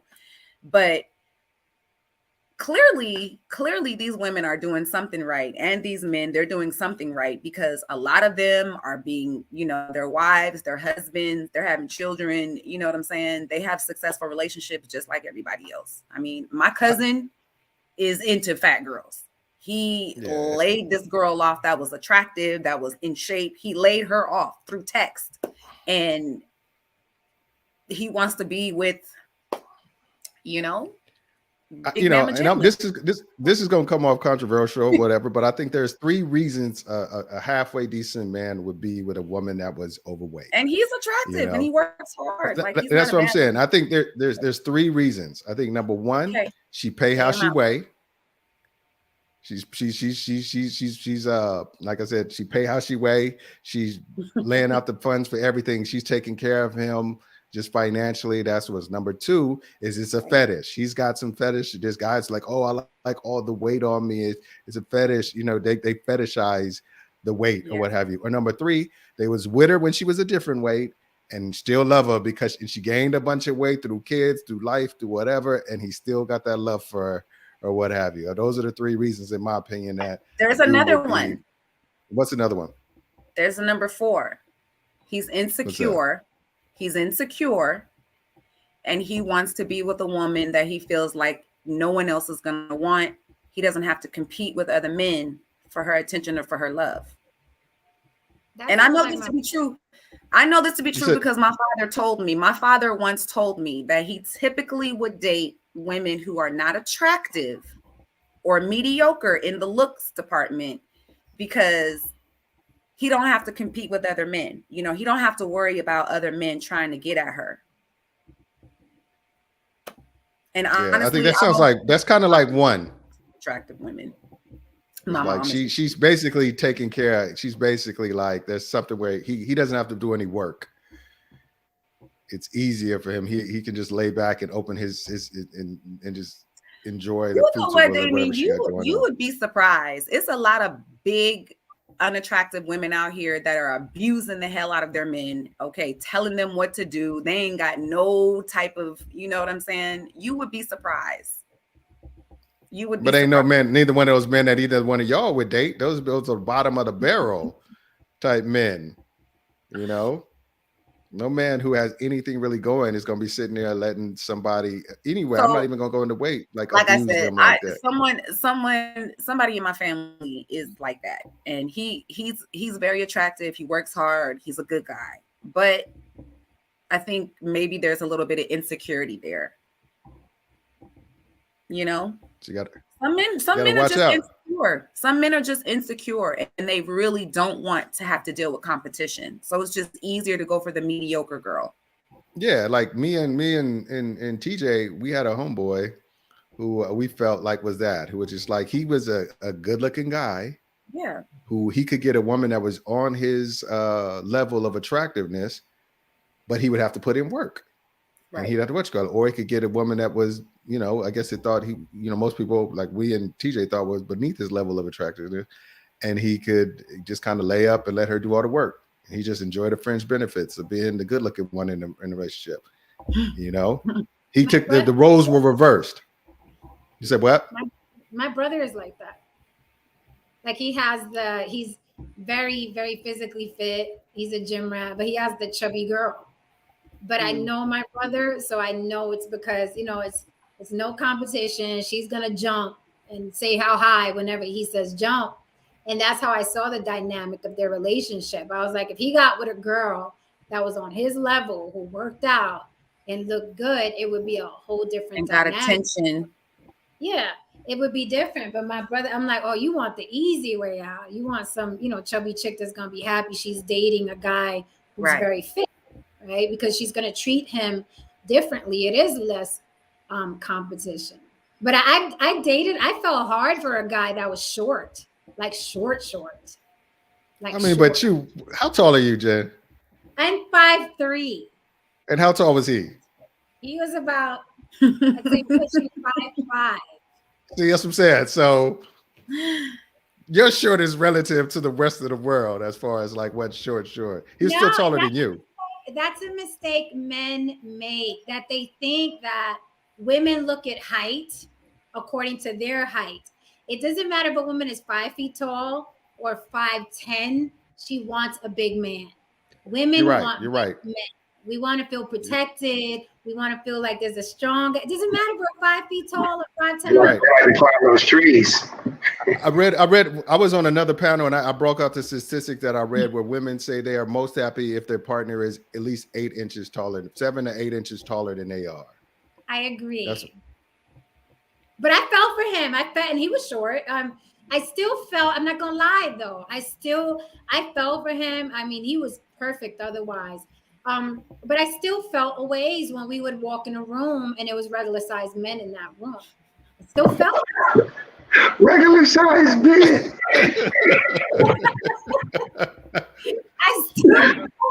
She made it bite size. You know what I'm saying? Because Jen, why'd you have to say that while I was trying to swallow? Regular size men. Damn. I still felt ways like I would be there, like, and I knew the other men were walking. I have an ego too. I knew the new regular size men were walking around like, look at this little dude, and I'm there with the little dude, like. Because I think. Do you think inherently you think that women, like you said, they like the big because they want to feel like that somebody can protect them? Because that's one of the prerequisite to be with a man is provide, provision, and protect. All that kind of stuff. And it's just like my dad was a big man. My dad was my uncles. My dad, I was around big men my whole life, and I've seen them do a lot of protecting, a lot of building, and a lot of ass beating. So, if you're under 5'8", and then we walk in the room and these guys in there 6'1", 6'2", I'm like, I'm with the little guy. They're gonna beat his ass, and I'm gonna have to help him. I start thinking things. You gotta be more conscious of what you say. It's like, damn, don't let me step on nobody's foot because they're gonna turn around and knock him out. Right. Exactly. Although, with that said, complete badass. Like, he did his martial arts, very physically fit, had a presence about him. He would move people to the side, like tap people on the shoulder, and he had a presence about him. So he wasn't just like a little guy, like, hey, help me down here. He was he had a presence. about him. But even with the presence, you know what I mean? You stand around guys that are over 6 feet, and I felt the way. So I was like, oh, I'm with the little guy. Let's check in on my man Haran. There's a study that says Black men tend to date bigger women when they are unemployed as opposed to when they're employed and they have their A game. Wow. Who has something to say on that? People anybody disagree on that? What study is this?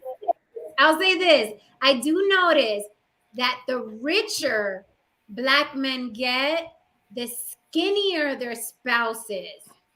So like the lower you are in the tax bracket, those men are like, I want a fat ass. I want big titties. And then the more money you get, I want that model, right? Because they want the longevity of it. They want the longevity of it. It's like, I don't want you to be, thick right now, and then later on that thick turn to something else after you pop a couple of my kids out and stuff like that. This is an investment in long-term success as far as the relationship. Well, I've noticed, since we're talking about Black men, I've noticed that the more successful Black men are, if they're famous, if they have, clout or whatever, they tend to not want to date Black women at all. Oh. They tend to want the exotic, I don't know. 9 times out of 10, Black men have money when they're rich. You can pretty much bet that their spouse is not a Black girl. I mean, it's not 9 times out of 10 because I think they said 70. Nowadays, 76% of Black men marry Black women. Let's name 5 top Black male celebrities, and who are there? Idris Elba. Come on, Idris Elba is not top. No, Shannon's talking about the Byron Allen. Now, Shannon, come on, Idris, man, come on, man. We gotta. Idris don't count. He like Denzel. No. You're talking about these men are old. They're old school. Man, listen, Idris Elba could have any woman in the world right now. Let's talk about all the football players, the basketball players. Let's talk about Kanye West, who is like, okay. Look at the richest men, Black men. Don Peebles, Robert Smith. Who's the other guy? I don't even know who these people are. Don Peebles, isn't he biracial? Isn't he mixed though? Don Peebles? He's very light skinned, so isn't he? I think he's. But I don't know if he's mixed. Okay. He looks black. He presents as black. He looks black. Yeah. So you're talking about Don Peebles, Robert Smith, Byron Allen, white women. And those are the richest Black men in America. Those are the richest Black men in America. Michael Jordan. White girl. So Brazilian girl. She presents as white. I mean, but the funny thing is, we recognize that because they're celebrities or they're out in the public eye. I'm willing to bet that if you really looked hard enough, and we study like the top, like if you go to Atlanta, there's like what's called the Black aristocracy. All of those dudes, like they had all those debutante balls and all that kind of stuff in the Black community in Atlanta.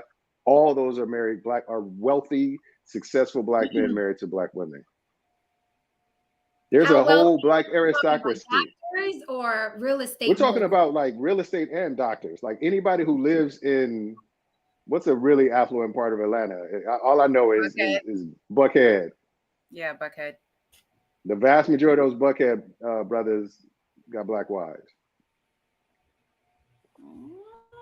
I still say they go thinner as they get richer. That I agree.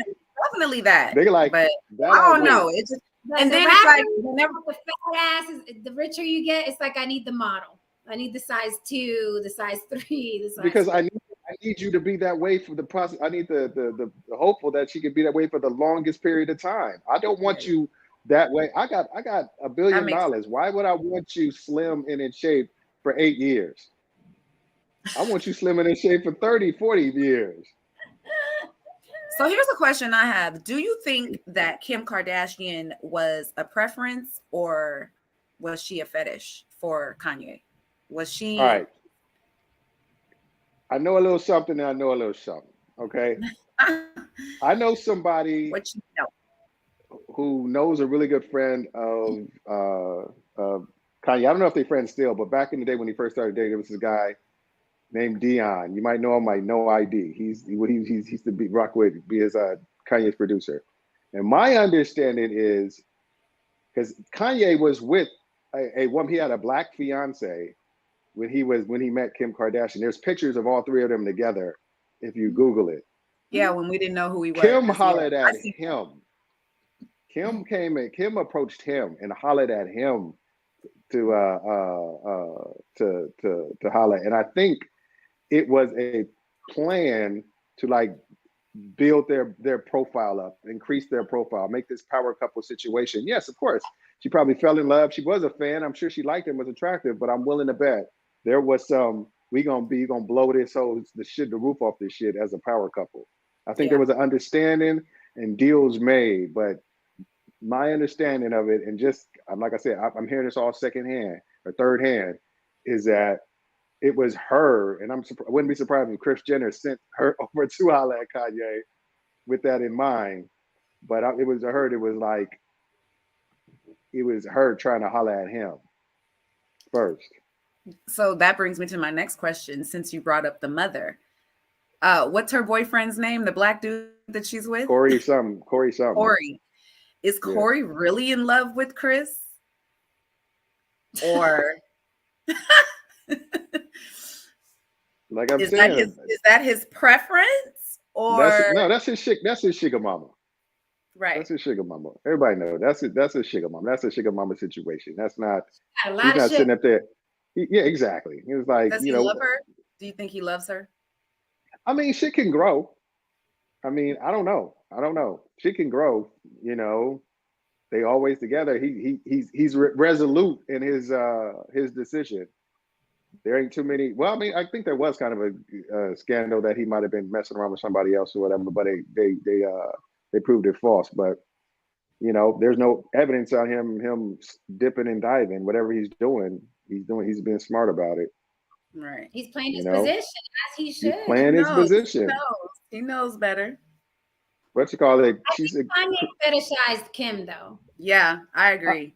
He did. Like the way he spoke about her was like she was this thing on a pedestal. And well, yeah, maybe you're right. Maybe she heard that and was like, okay, I could get that dude. And she was real because it was like my understanding. She was the one who was like, you know, this dude thinks I'm fly. Let me holler at him, and we can make something happen. He said it in a song. He was like, "Then leave your ass for a white girl." So I think his mind was already there. Like artists, we put what we think and who we are into our art. I'm like, he said it. It's like, you know, it's what they do. They get rich and then they leave your ass for a white girl. I mean, but how rich is that? Because we look at fetishized. We look at the rappers that are out right now that are hot. The hottest rappers who are in long-term relationships, not people who smashing left and right. Who's with which hot rapper is not with a black woman? Like I'm talking about if they have the baby in their name, if they have Little in their name, if they have Gunna or Dirk or all them with long-term relationship. The only long-term relationship I know is Beyonce and Jay-Z. Right. That's what I'm saying. But I mean, who else is married? They're in their 40s. They're in their 40s. So I'm just saying, it's just like when you see them out and about, like you see the rappers that are making money, like you know the babies, the little Dirks, them. The baby was with that one girl, and he totally drug her. Who, Danny Lee? But they're usually with those rappers you're talking about, the Littles and the Bigs and the Z's and the J's and the Q's. They're usually with the exoticals. They're usually with the girls that are mixed or light skinned. They're not like with. They may be light skinned, typically black girls. That's right. Like when you look at Saweetie and you look at they look a certain way. They don't you don't look at them and you say, "What you mix with?" They look like the industry. Saweetie's mixed. Lauren London is mixed. Yep. They're not. You don't really see the phenotypically like, African. You can tell that's a black girl. Black girls. You know what I'm saying? Yeah. They're all mixed. They're all That's like Yeah. the preferences, the exoticals. That part, the preferences. Yep. But if they were in the neighborhood, right, they would be with different, demographic. I just know that when it comes to like, it's like mixed. Whenever there's a mixed kid, whenever there's a mixed kid and there's half black and half something else, it's always the father that's black. Like 9 times out of 10, it's the father that's black. Even in real life, maybe 7 times or 6 times out of 10. No. 9 times out of 10. Hold on. Because listen, I used to look at Wendy Williams. Wendy Williams, please come back to us. I used to look at Wendy Williams, and every single time Wendy Williams had a black man on her show and he spoke of his love interest, always never black. Love interest never black. And whenever you meet a mixed person, you can bet your next breath that if it's half black and half something else, the father is always the black person. Yes. And I agree. I agree. Because, but I don't know. Is that an American thing? Because I've met 2 women from the UK who the mother was Nigerian, the father was British. I'm not saying it doesn't happen. I'm saying 9 times. I'm just saying it's an American thing that where it's the 19th. I don't know. Maybe that's you're probably right. You're probably right that's probably worldwide. It's a worldwide. When you look at what's called the starter wives, right? The starter wives, phenotypically, as they say, they're black. You can look at them and say, that's a black woman. With Kevin Hart's ex-wife, that's a black woman. 50 Cent, that's a black woman. When you look at their starter wives, those are unmistakably black women. When they get money, look at 50 Cent's now with a Cuban girl. Kevin Hart is, I don't know what that girl is, but I know she's not all the way black and half Korean. Right, they all switch them out, but the starter wives are very much that's a black woman. Then they get money and then walks in. Lil Wayne. Now Lil Wayne talks bad about black women. Actually, Drake done made millions of dollars off of black music, black culture. Won't have nothing to do with a phenotypically black woman. He had a baby with a goddamn porn star, a French porn star. But white women are certainly fetishized. They are. I don't know, man. I've never fetishized. I don't know many men who fetishize it. It's just hold on. Nick Cannon said it. What did he say? On a public forum. He said the problem is when we get money, the athletes, and when the athletes get money, now they feel like they can have that white woman. Now they're in a position to have that white woman. He was not only speaking for himself, he was speaking for athletes and all black men. It's the only time that anybody listen to Nick Cannon when they drive. Everybody else, they cut him out the game. You want to champion his words? Hell no. I'm not championing his words. I'm taking his words for not only his words, but what I see. Most athletes and black men that get money, they end up with an exotical, a preference, or a white woman. Did you not see the football draft? Right. I seen it. I saw it. Like, I want to ask you a question. Okay, whereas white men with money typically choose white women. Mm-hmm. Hands down. You do not see white men with money going for black girls. Okay, I want to ask you a question. All right, let's try to unpack this for a little bit. And I just want to see if there's different, if there's layers to this shit. All right. I want to ask you a question. Do men usually date what's in their immediate vicinity for where they are? Or do men technically, are we creatures that want the easiest conquest as possible? What's closer to us? Like Bill Clinton got a blowjob from Monica Lewinsky because she was there. I'm like, do we kind of gravitate toward what's there and what's in our immediate circle? Is that something that is that something that I'm asking a question? That's a real question? Do you feel like I think proximity is a thing. I don't proximity, think yeah, definitely. Or proximity because it's easy. Right. If you get out of the South Bronx, you're gonna date Keisha, you're gonna date Marisol. You have no choice. You're in the South Bronx. But I think even then, if you have a choice between Keisha and Marisol looks interested, you're gonna go with Marisol. Right. That's what I think. So it is proximity. So it's like the more money you make, you know, the horizons broaden, and it's like, oh, I can have a Becky. Well, let me go see what Becky talking about. Yeah, you don't even see the Marias and the Keishas anymore. All you focus on is Becky, because that's what has always been synonymous with success when you were younger. That's what Nick Cannon said. That is what Nick Cannon said. Yeah, I don't know. I think that's some outdated way of thinking. No, I think that is that's some 1970s way of thinking. That brother was thinking, I give me a white girl and all of a sudden I'm a maid. I think that's so passe that it ain't even real anymore. Listen, I heard my own cousin who used to play in the NFL told me this shit out of his mouth. All right. So okay, I'll tell you. How do you explain the draft? Most of these cats come from colleges where the majority of the women were not black, so they fucked what was next, what was easy and accessible to them. And the one who did it the best, they made their girlfriend, but they ain't necessarily marrying them chicks. That's what happened. Is they're gonna black women wanted the star athletes in college.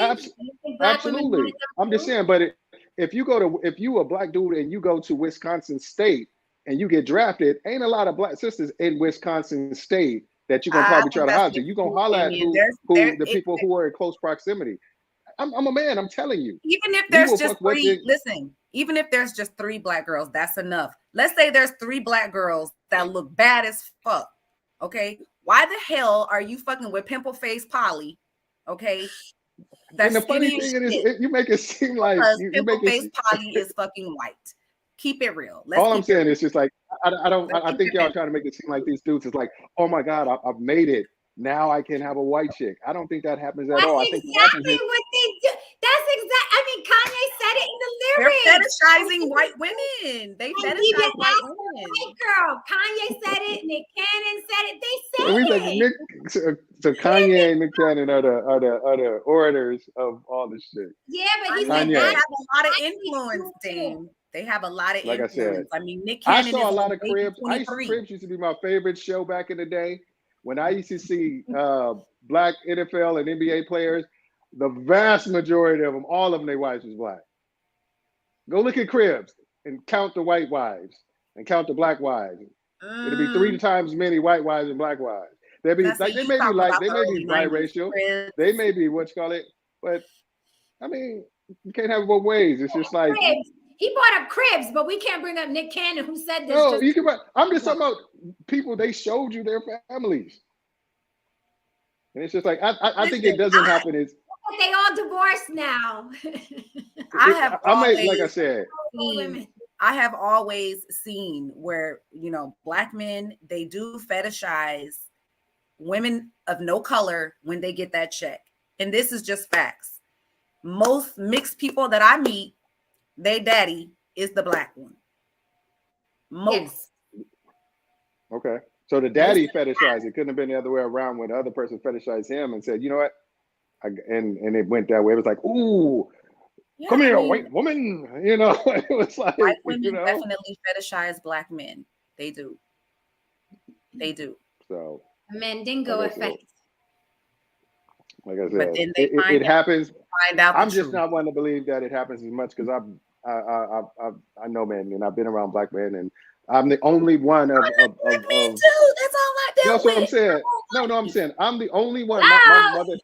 My mother had my daddy black. My mother had 4 sons and I'm the only one who dated outside who has a wife that's outside a different race. So it's not like it's not like it's just a thing that happens. That's you. I'm telling you, for the most part. For the most part. When black men get that check, they're like, ooh. Okay. So the majority of wealthy black men have wives. Get out the way. That's what you're saying. I don't agree. It makes me laugh when men say, well, I'm a black man and I be around black men. If you're talking to a woman that only dates black men, you think we don't know black men? You don't think that there's pillow talking. You don't No, think no, that no, no. rooms or conversations are happening. You don't think we don't know black men from top of the head to the bottom of their feet? I think you know what we want you to know. I think you know what we want you to know. We know black men in a way that even you don't know black men. And there's different ways, yeah. There's different ways, you know, but I think there's ways that you don't know us. Well, vice versa. I can go to the bar Absolutely. over here in my neighborhood, and you know what I'm saying? It's full of black women, full of beautiful black women, brown women, what have you. You let a white girl walk in there with a fat ass and a cute face. All of a sudden, all of the attractive brown women just don't matter. Whoa. Hold on. It ain't even a white. It's something different. You do the exact opposite. Go to go to a country music bar in Wichita Falls, Texas.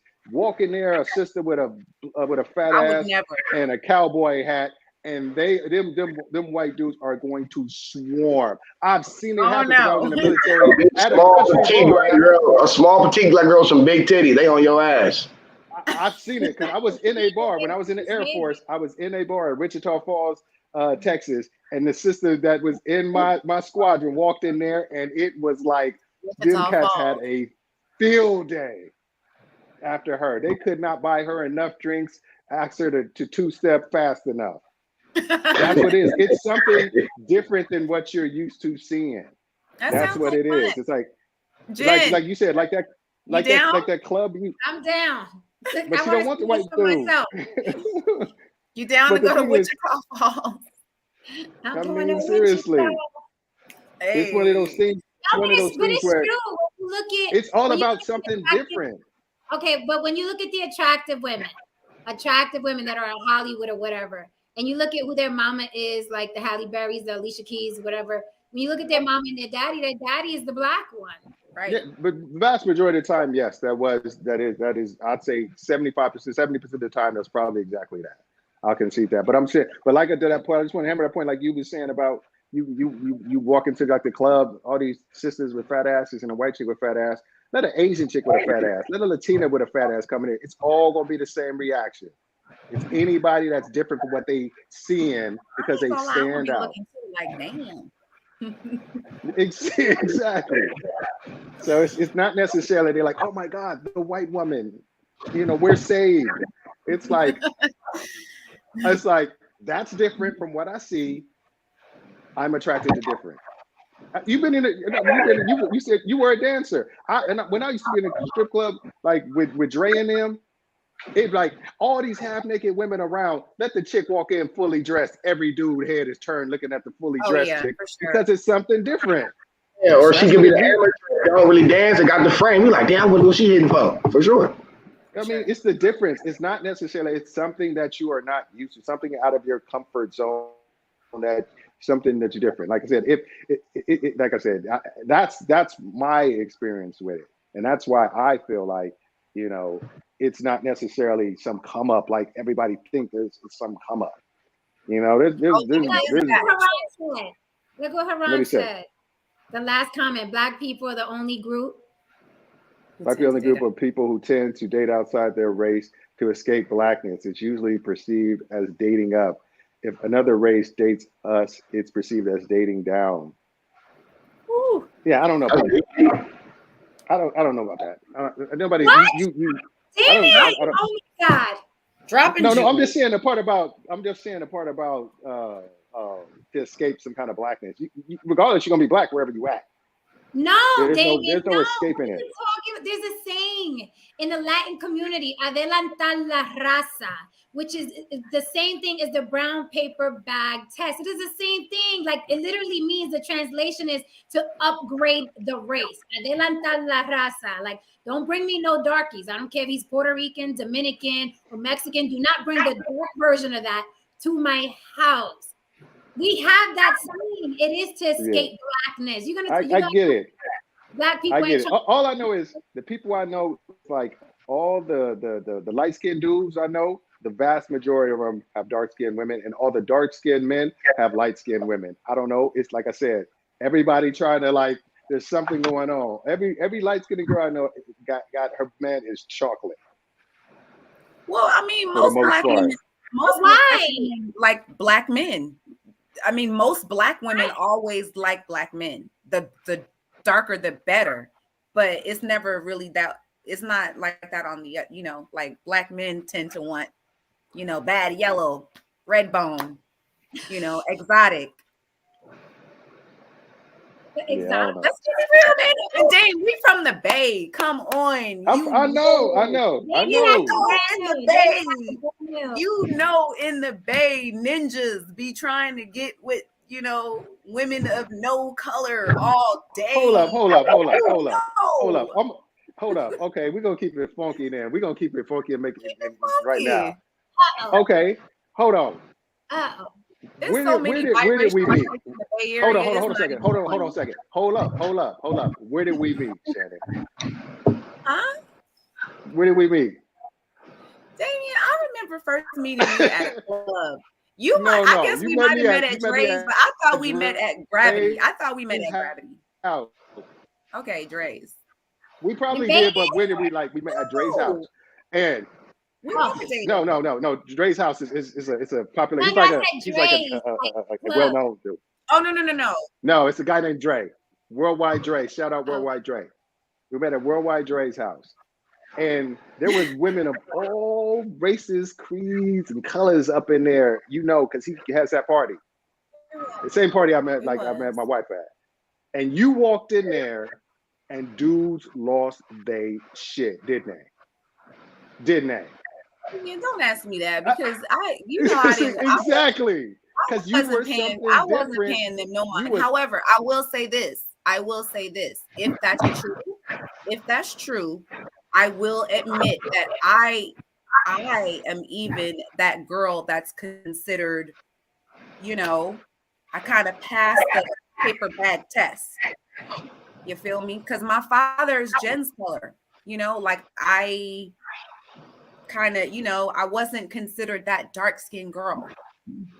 You keep it funky. You were darker though.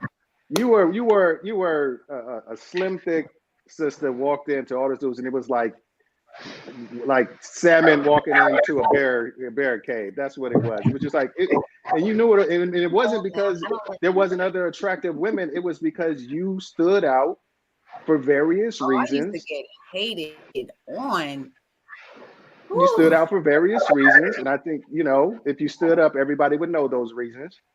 And it's just one of those things where you knew what was up. And it was just and it wasn't oh my God, there was it was they looked at you and saw something different than what they saw walking around. There was white chicks there. There were Asian chicks there. If Mike B there was Filipino girls there. There was Filipino chicks there, and shout out Mike Bizzle, my dog, what you call it? But you walked in and dudes lost their shit because it was not necessary. It was something different than what they were used to seeing. It was something unexpected and different. And those were definitely shit. But Dame, you know what? I appreciate it, but you know what? I was not really paying attention to all of that. Precious was my girl. Precious was my girl. She still is. She's the one that would, she introduced me to that scene. And I'm sorry, we leaving the other people out. I think we're being rude. We're leaving the other people out. My bad. I just wanted her to bring her back to reality because she was on that shit oh my God, that white girl come in and other dudes are women taking some ass. I'm not in it. Like I said, all my life I've always been considered, kind of I passed the brown paper bag test, if you will. I've always passed it. But that doesn't mean that I don't recognize that there is, prejudice against Black women who are a few shades darker than me. Absolutely, 100%.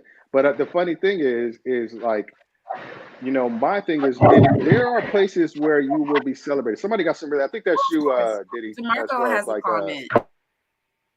Yeah, it was I'll give you a case. I know a Black woman, model, gorgeous. She's dating a white man on the level of the Kennedys. He chose to be with her. Family disowned him and traded in. And he traded in his whiteness. He didn't trade his. He's always going to be white because he stopped dating her. He's going to be right back to being white. You don't trade it in. But it's just one of those things, and that's why I don't understand if you or sisters are having so many issues, like brothers not appreciate them, blah blah blah, and dudes are going to other states to get other countries to get women and stuff like that. Everything that men are doing, you could do as well. Well, not you because you're in a relationship, but women can do as well. They can go and be like, okay, they can go instead of going to the hip hop club, they can go to a place, the lounge at a high end hotel or whatever, or someplace where. There you go. They can go to the W, and a lot of well-off white guys will be like, "Boom," right at you. And you can pick and choose between that and feel appreciated. I don't understand why would you limit yourself if you're feeling not valued in the situation you're not. Why are you staying in the fucking situation? Go find where you are fucking celebrated, and people like this is amazing. And that you even said you went on a date with a white dude, and he made you feel like you were just the best thing on the planet. It was one of the best dating experiences I've ever had, and that was like in my mid-20s. So, and that's what I'm saying. That's all I'm saying. And and like Jen said, it could start off as a fetish. Be like, oh my God, sister chocolate. Look at the skin shining in the sun, and blah blah blah. It could start off like that, but then it could turn. Who cares if he's gonna treat you good because of that fetish? Who cares if like she's gonna feel hey, hold up. presence? And don't your daughter got a white boyfriend? She does. And he loves the shit out of her. Huh? He does. I think like I'm all happy. See, I think black women. I mean, seriously. I know me and Big Truck got into it, and I was going to send him the statistic about it. It's in Wikipedia that they said it's 44% more likely to have a successful, less likely than a divorce than black men and white women, and white man and white woman, and black man and black woman is black woman and white man. It's 44% less likely to end in divorce. Yeah, so I'm just saying, that's what I said about your statistically, your daughter got a better chance of having a long, healthy relationship. Jen. Yes. Wichita, Kansas. Let's go. All right. Oh, and you got to learn how to. You got to get a cowboy hat. Learn how to two-step. Oh, I can two-step.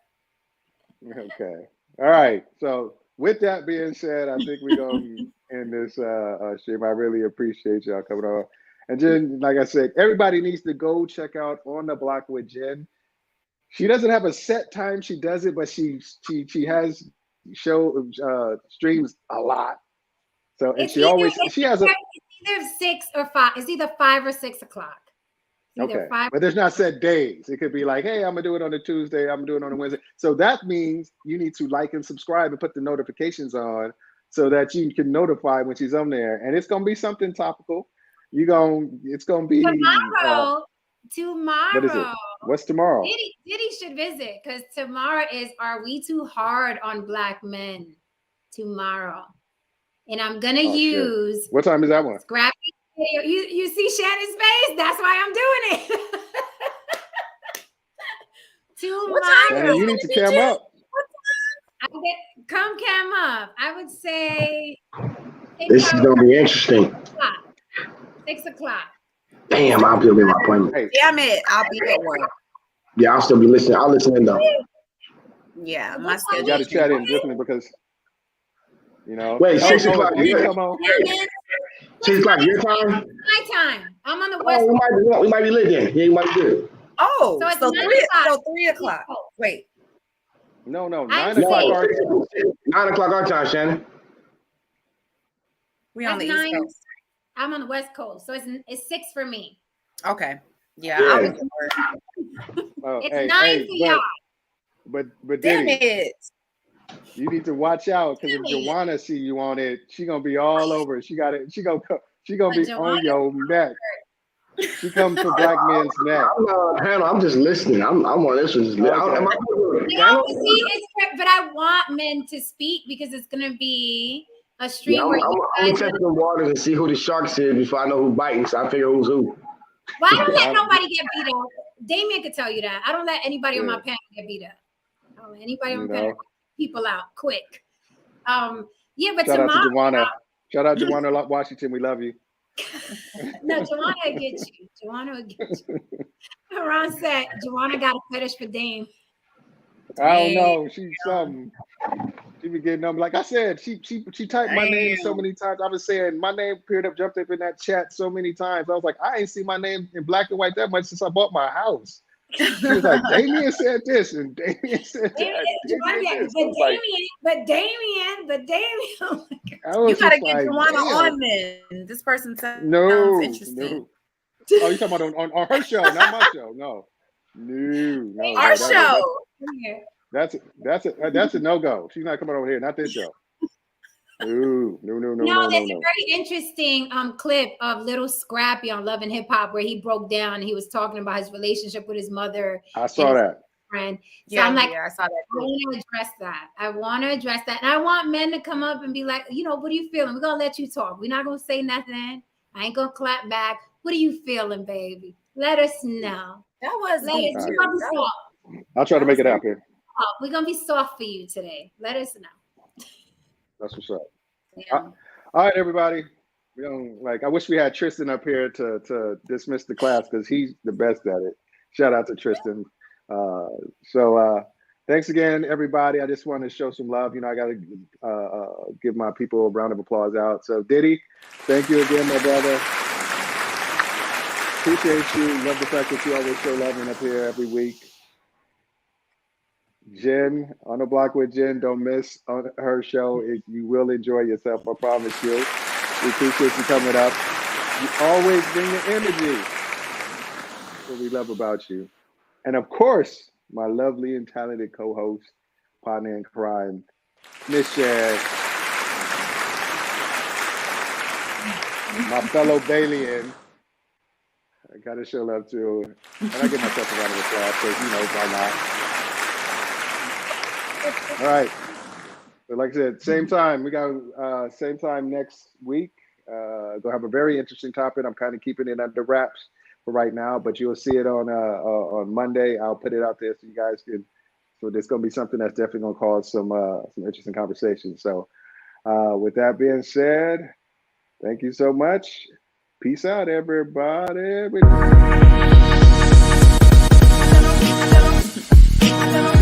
Hello.